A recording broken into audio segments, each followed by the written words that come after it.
Hello. Welcome to our special presentation this morning of Eisenhower Preserves the Past by Documenting History. My name is Julie, and I'm an educator with the Eisenhower Foundation, located here in Abilene, Kansas. So I'm sure that many of you know that Dwight Eisenhower was our 34th president of the United States. But before he was president, he was the Supreme Allied Commander in World War II.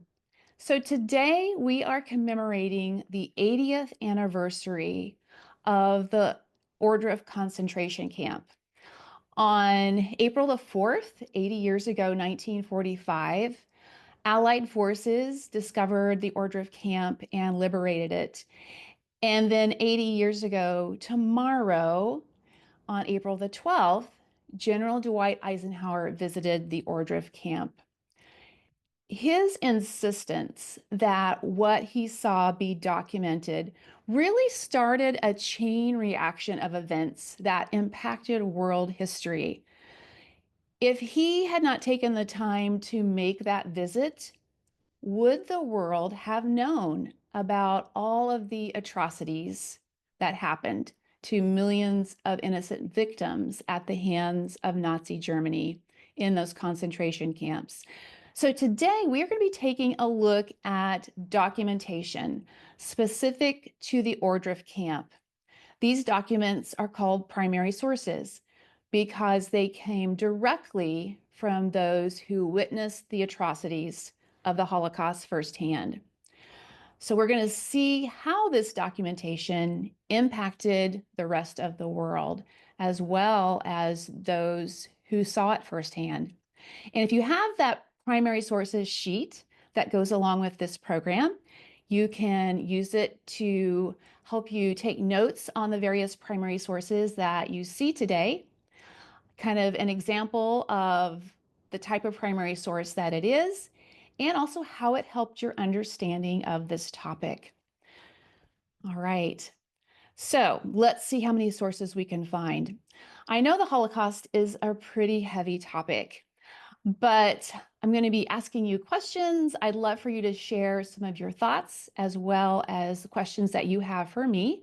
Please put those in the chat and we will answer those or comment on those as we go along. All right, let's get started. We're going to start with the D-Day invasion of Normandy, France, because that was really the event that many believe turned the tide in World War II. It opened the door for Allied troops to advance into Europe and liberate those countries who were under Nazi control.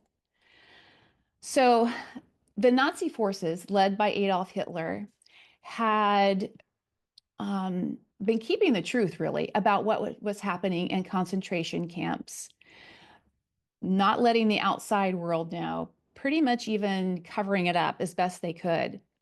The Nazis' goal was to exterminate all Jews located in German-occupied countries. This was called the final solution. There were lots of rumors, but no one could really believe that those kinds of things were actually happening. So, as the German army was forced to retreat after the Allies started advancing into Europe, the truth about what was happening at concentration camps finally began to be uncovered. The first primary source that we're going to take a look at today are photographs. So if you're using that primary sources note sheet, that has already been filled in for you. And you can start filling in different photographs that you notice as we go through this part of the program and how they help you understand the Holocaust. This particular photograph is a picture of the guard tower and some of the prisoner barracks at the Ohrdruf concentration camp. The Ohrdruf camp was the first Nazi camp liberated by United States troops. There were a lot of pictures taken at Ohrdruf. We're going to get to see a few of them. So a little history on the Ohrdruf camp. The Ohrdruf camp was built in November of 1944 in Germany, so towards the end of the war. Its its reason for being there was to supply forced labor. Prisoners there were building a railway to a proposed German communications center. However, because the Allies were advancing into Europe and Germany, the communications center was never built. In late March, the population at that camp was 10,000, over 10,000. So over 10,000 prisoners at March at that time. But by early April, when the Allied troops got there, the SS, who are the German guards, evacuated almost all of the prisoners on death marches to the Buchenwald camp. Those prisoners who were too ill to walk or couldn't make it to the rail cars to be relocated to Buchenwald were killed. So this was happening at most concentration camps. As the Nazis scrambled to cover up what they had done. That brings us to April 4th, 1945. The Ohrdruf camp was discovered by American soldiers. It really opened their eyes. They had no clue what they were going to see when they got to that camp. They saw horrors that I'm sure they never dreamed they would ever see.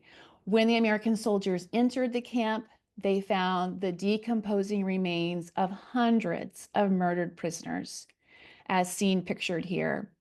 They also found the camp's surviving prisoners who were starving, emaciated, and in desperate need of medical attention.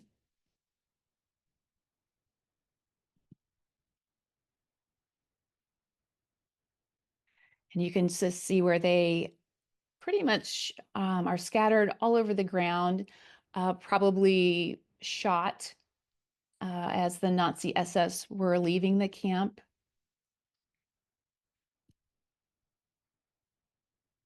So it was on April 12th, 8 days later in 1945, that Supreme Commander of the Allied Forces, Dwight Eisenhower, along with Generals Patton and Bradley, visited Ohrdruf because they had heard what those Allied troops had found there. And this is where they saw the crimes committed in the concentration camps for the first time.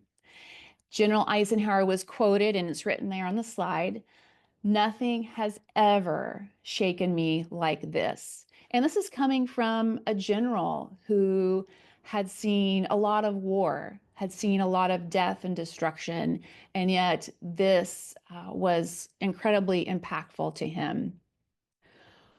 Again, what the Allied generals found were thousands of naked, emaciated bodies in shallow graves, and also stacked in sheds like this. This shed was where corpses of the prisoners were kept until burned. They were sprinkled with lime in an attempt to reduce the smell. Can you imagine what that would have been like to see that? Eisenhower also viewed various torture devices, such as a butcher's block for smashing gold fillings from the mouths of dead prisoners. And so what you need to know is that the SS, these Nazi guards, took everything they could take from the prisoners. They took their clothes and gave them all uniforms. They took all of their belongings. They took their names and replaced it with a number. They shaved off their hair. They even took the gold fillings out of their teeth, tattoos off their skin.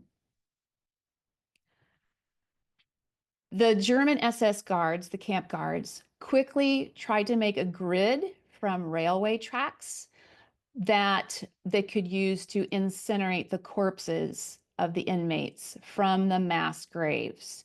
They did this in an attempt to hide their crimes. However, as you can see, the results of that was still visible.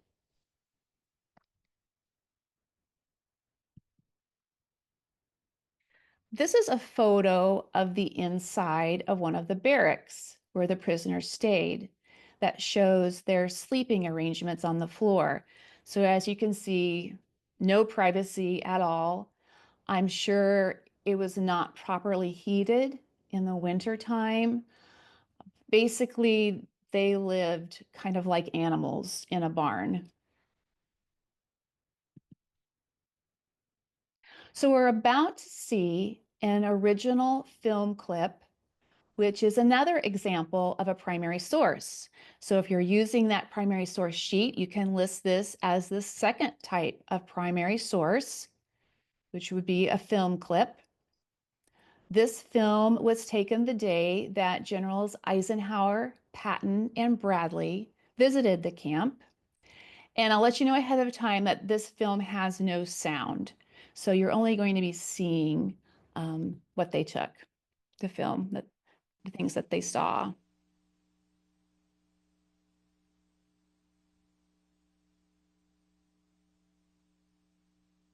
This is a demonstration showing General Eisenhower, one of the torture techniques that was used. So the man in the striped jacket was a former prisoner staying there.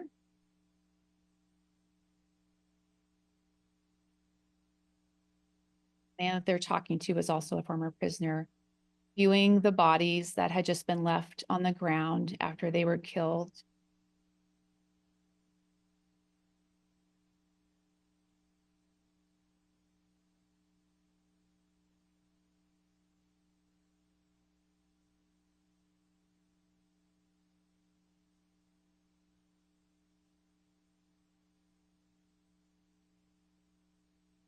And all of these soldiers that were there are certainly eyewitnesses themselves to the atrocities and the terrible things that had happened there.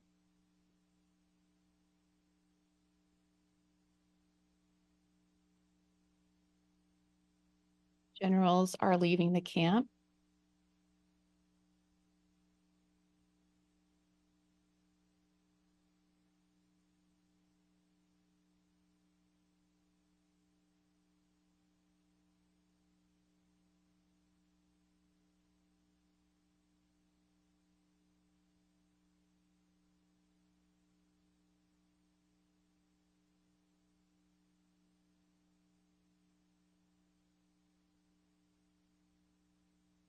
Notice the soldiers' faces. They just really have looks of disbelief. All right. So as we journey through this presentation, we're going to find out what the exact thoughts were and the reactions from particularly Generals Patton and Eisenhower. But you can kind of think through what you saw, picture yourself maybe being there. What would your reaction be? What would you want to do as a result of what you saw? We're going to move on to another type of primary source. What do you think this primary source is? Let me know in the chat. If you're in a classroom, maybe your teacher can put it in the chat for you. What does this look like?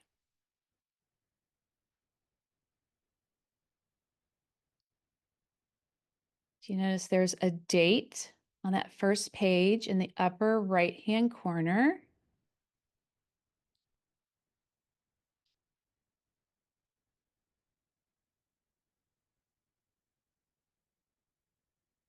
It's a letter, right, exactly. So right above the date, you see the initials DDE, slash, and some other initials. That's who typed the letter. The date is the 15th of April, 1945. So 3 days, right, after General Eisenhower visited the Ohrdruf camp. This is a letter that General Eisenhower wrote to General George Martin. General George Marshall, excuse me. General Marshall was the Army's chief of staff under President Roosevelt. In this letter, General Eisenhower is stating to General Marshall kind of an update of what's been happening in the war. And I want you to take particular notice that the second letter is highlighted in yellow. Yes, someone mentioned it's an important secret letter. Yes, definitely. You notice the stamp secret. It's crossed out because now it's been declassified for everyone to see, but good eyes there. So it was a secret. General Eisenhower made regular reports to General Marshall about what was going on, his reactions to things. That yellow highlighted part in particular was about his visit to Ohrdruf camp. So let's take a closer look at that. We're going to hear a voiceover reading that letter. It's not Dwight Eisenhower's voice, but a voiceover of the letter that Dwight Eisenhower wrote. On a recent tour of the forward areas in 1st and 3rd Armies, I stopped momentarily at the salt mines to take a look at the German treasure. There is a lot of it. But the most interesting, although horrible sight that I encountered during the trip was a visit to a German internment camp near Gotha. The things I saw beggar description.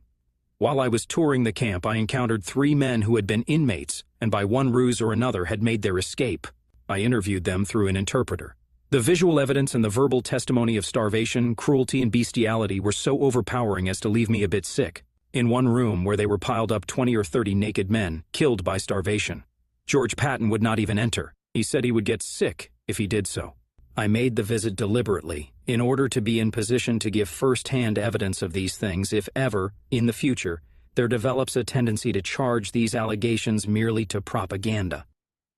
All right. So remember I said we would find out the reactions of Eisenhower and Patton to what they saw. So what were their reactions? What did they think, or what were they thinking when they saw Ohrdruf camp? Put your ideas in the chat. And why do you think General Eisenhower was concerned about this becoming propaganda? Remember that we were in a war with Germany. What was he afraid might happen?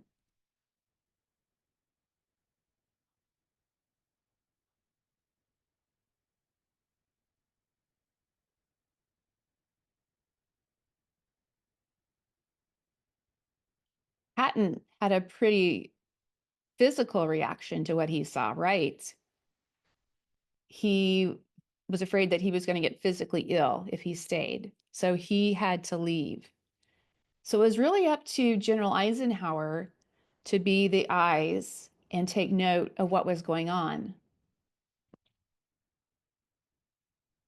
Why do you think he was afraid of propaganda?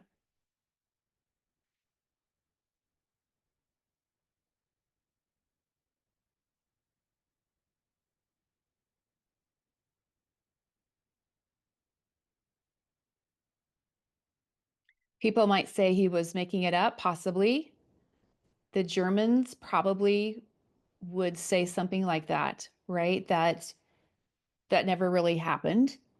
The Americans maybe wanted to make the Germans look bad. That could definitely be a scenario that could have happened. All right.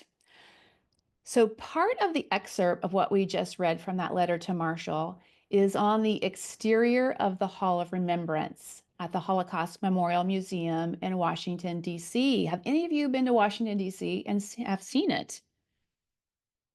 A very impactful quote from General Eisenhower.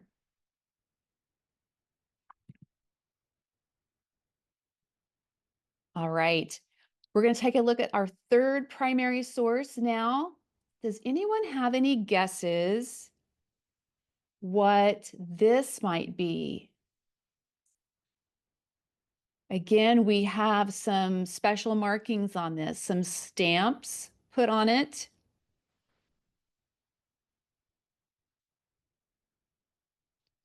The top, it says Schaeff message form. I wonder what that means. Again, we have those It's stamped secret. It's stamped eyes only.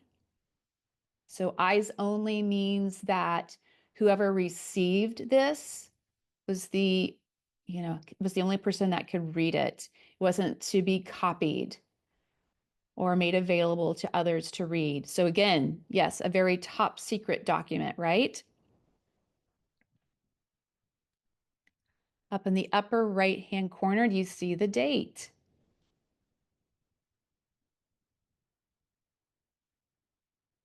April 19th, 1945. So a few days later.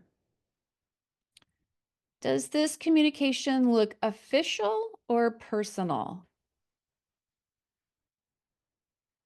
Definitely official.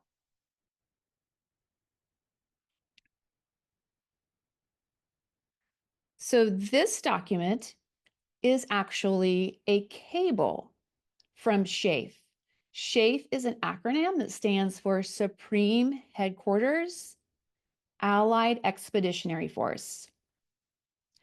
Cables were communications sent through cable lines located in the ocean. So international correspondence, government communications were often sent by cable. So General Eisenhower wrote this message again to General Marshall at the War Department. This is probably one of the most significant pieces of communication because of what President Eisenhower is requesting from General Marshall. So let's take a closer look at what it says. And again, we're going to hear a voiceover of this cable. We continue to uncover concentration camps for political prisoners in which conditions of indescribable horror prevail. From Eisenhower to General Marshall, for eyes only. I visited one of these myself, and I assure you that whatever has been printed on them to date is an understatement. If you would see any advantage of asking about a dozen leaders of Congress and a dozen prominent editors to make a short visit to this theater in a couple of C-54s, I will arrange to have them conducted to one of these places where the evidence of bestiality and cruelty is so overpowering as to leave no doubt in their minds about the normal practices of Germans in these camps. I am hopeful that some British individuals in similar categories will visit the northern area to witness similar evidence of atrocity. All right. So what is General Eisenhower asking General Marshall to do? This is pretty significant.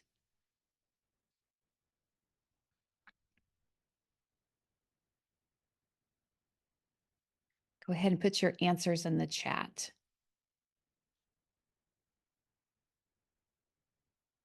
It's more than just General Eisenhower writing a report about it, right? He's wanting General Marshall to do something that will help the whole world know what happened there. What was it that he wanted General Marshall to do?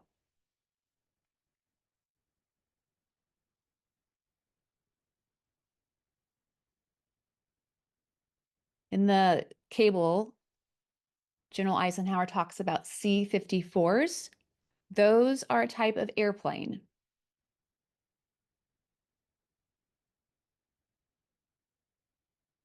And General Eisenhower talks about arranging to have a tour conducted. Right, send some congressmen over. He wanted people to come over and see it themselves. He urged members of Congress and the press to come to Europe and see the concentration camps for themselves. And indeed, within days, congressmen and journalists began arriving to witness Nazi crimes in the camp. So this was a very crucial and important request that helped reveal to the world what was happening. Eisenhower could have just written a report. This is what I saw. But instead, he insisted that we bring people over to see this, to document it, and to tell others what was going on. So very important, wise decision there. All right. So what do you think was the impact of Eisenhower's letter and the Schaefer cable to General Marshall? Do you think that Eisenhower needed both the letter that we saw earlier and the Schaefer cable? I think that's kind of important that he could have just left it at that letter, right? But instead he followed it up with that Schaefer cable. I think probably General Marshall was pretty impacted with that. Yeah, this must be something pretty big because General Eisenhower is telling me about it again and insisting that we send people over there.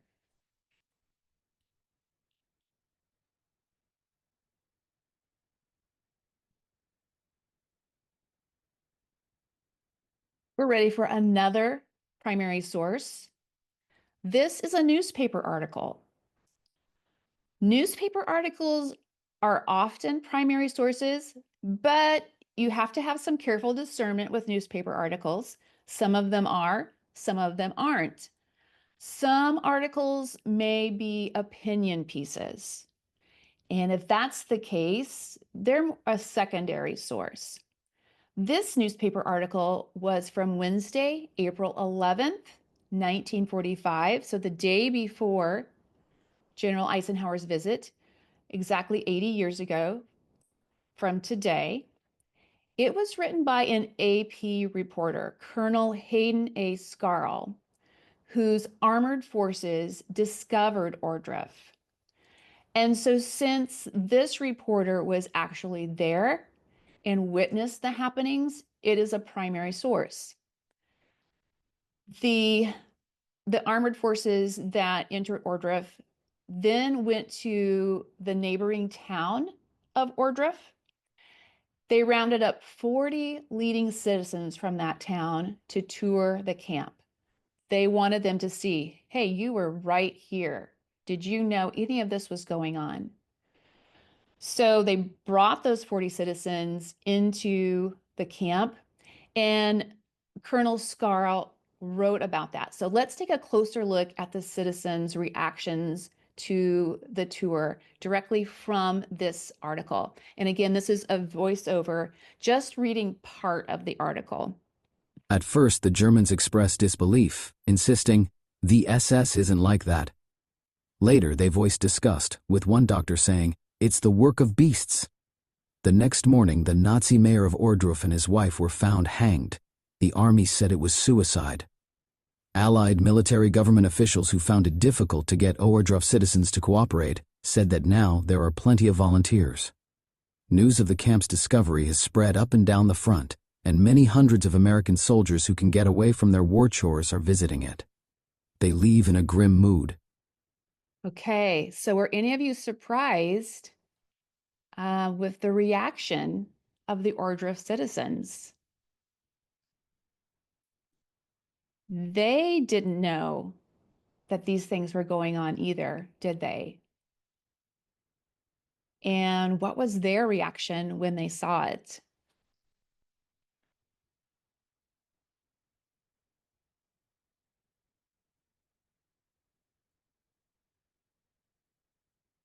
Pretty shocked, right? So shocked that the mayor and his wife took their lives. They couldn't believe it. I think they were maybe so overwhelmed with what they saw. So the newspaper article talks about volunteers. The citizens of Ohrdruf then volunteered. I think the army probably asked them strongly to help dig graves for the victims' bodies that were still there. So in this picture, you see German citizens digging graves for the deceased prisoners found in the Ohrdruf camp. Maybe they felt like this was one way that they could help in some way with what happened.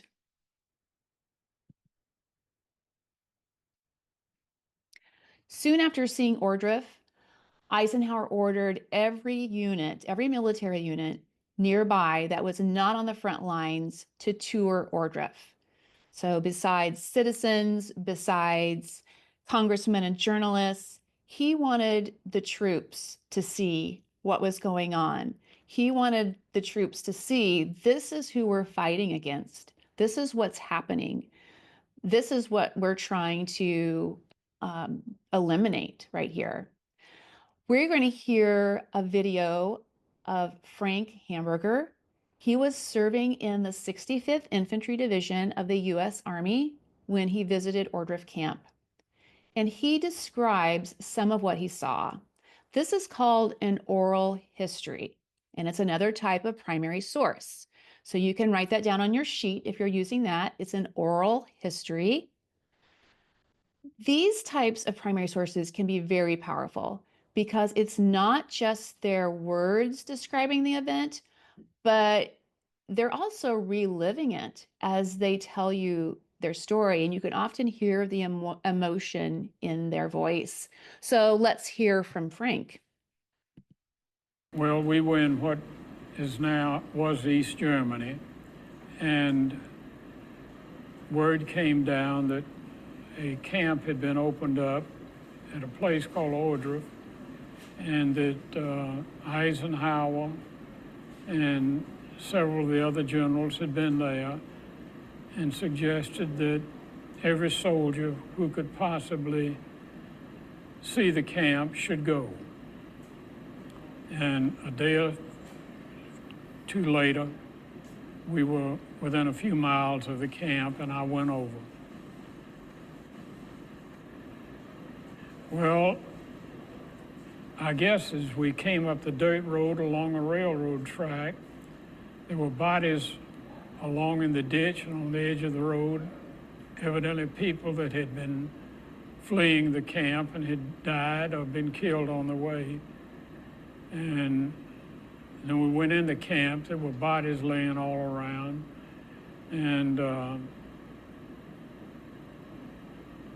there was a small building where they had burned bodies, and walking out around the camp, there was a burning pyre, which is the first picture you have as you come into this museum, where they had burned bodies of the prisoners. And I remember that there was a German plowing in his field up the hill from the crematorium. Frank still has a lot of emotions about that, doesn't he? He remembers those details so well. And he is just one of the soldiers who saw what happened at Ohrdruf that day. Why do you think those details are so ingrained in his mind?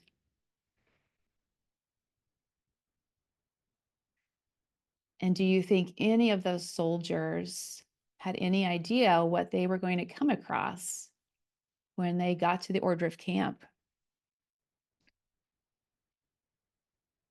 You want to go ahead and put your responses in the chat.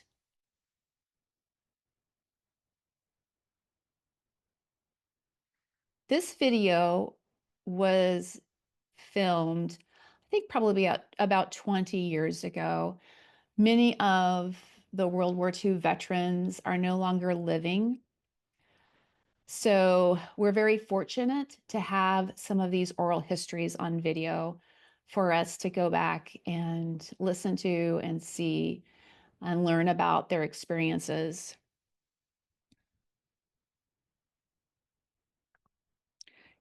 Right. It was probably a very shocking experience for him, which made a big impact.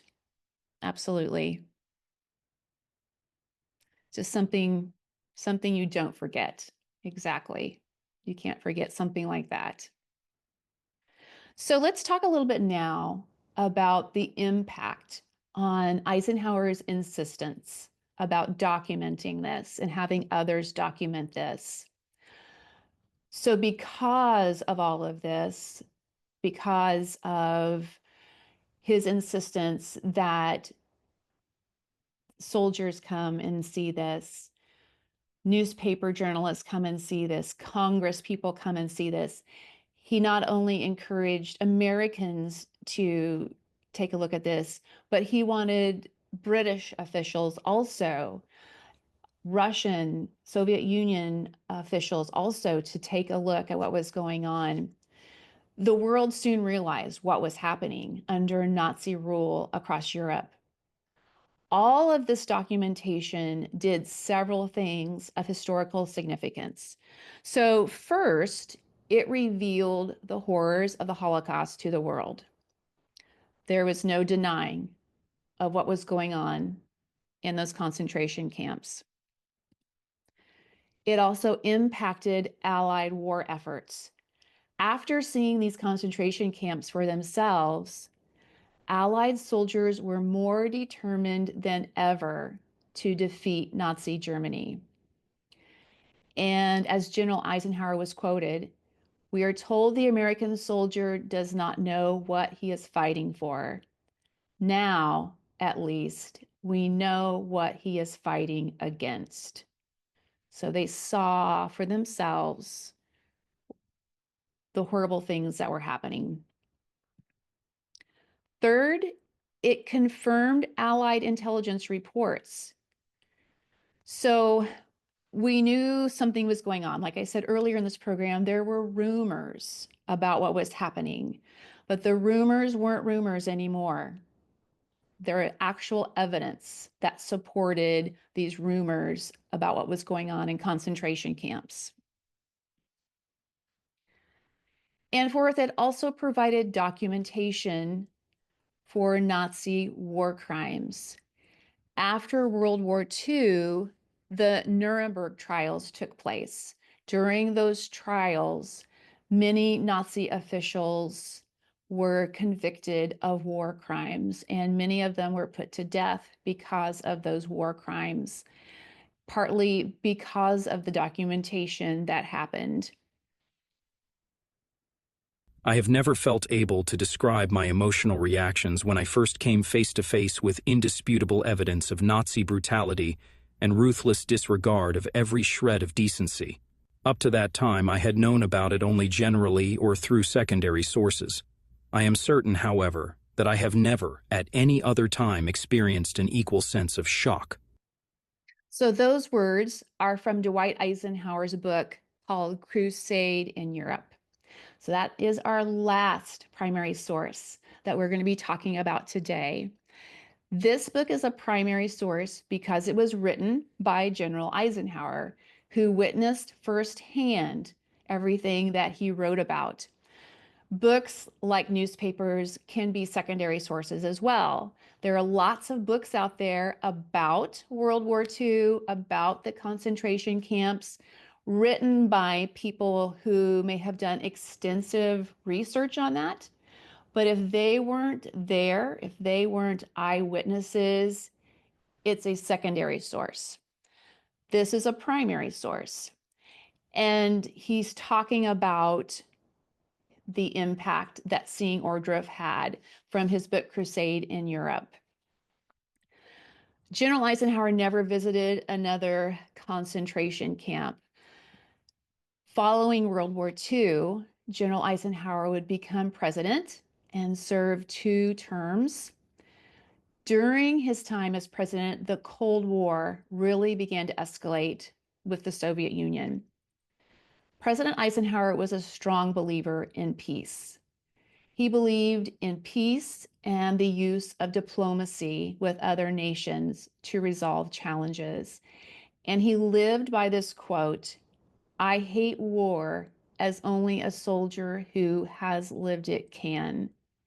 And I'm sure that that hatred of war not only came from the death and destruction that he saw, but also from what he saw in those concentration camps. And he devoted his life as he became president to maintaining peace in the world. He knew that another war would just be horrible because of the experiences that he had. So we've looked at quite a few primary sources this morning. How many different types of primary sources did you see? If you were making a list, how many do you have on your list?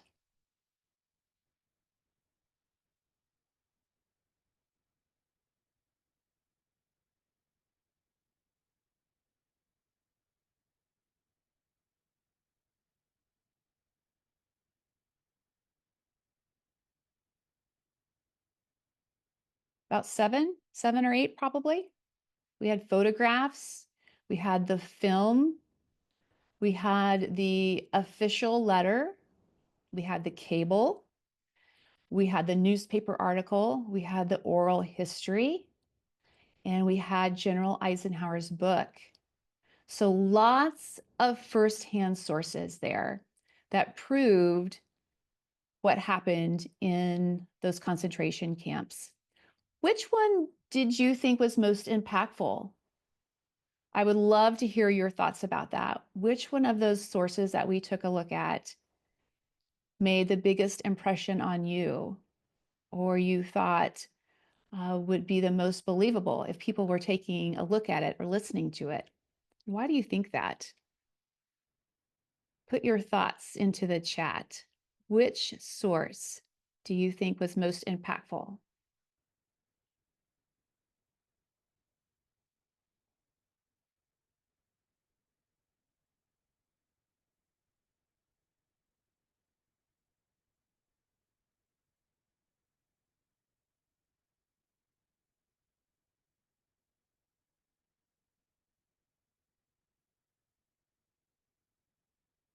The pictures. The pictures were very impactful, right? Some of them maybe were a little hard to look at.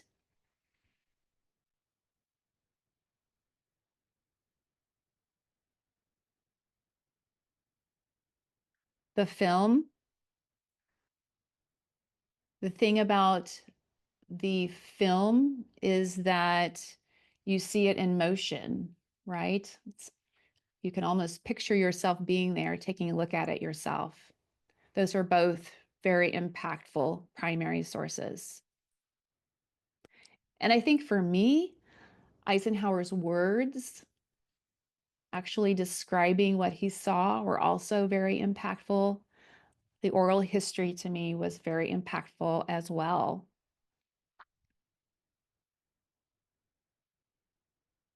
Do we have any other ideas? Or any questions? Before we leave our program today, I'd be happy to answer any questions that you might have about any of the documents or things that you saw today. All right, I want to thank you for joining us today. Take a moment as we commemorate this very historical event to think about its impact. Also, think about how we can prevent anything like this happening in the future as well. I know I have deep appreciation for General Eisenhower and his willingness to take a stand and make sure the world knew what had happened. Please join us again for one of our other programs. If you're interested in any of our other programming, you can go to eisenhowerfoundation.net. We hope to see you again on one of our programs. Have a great day.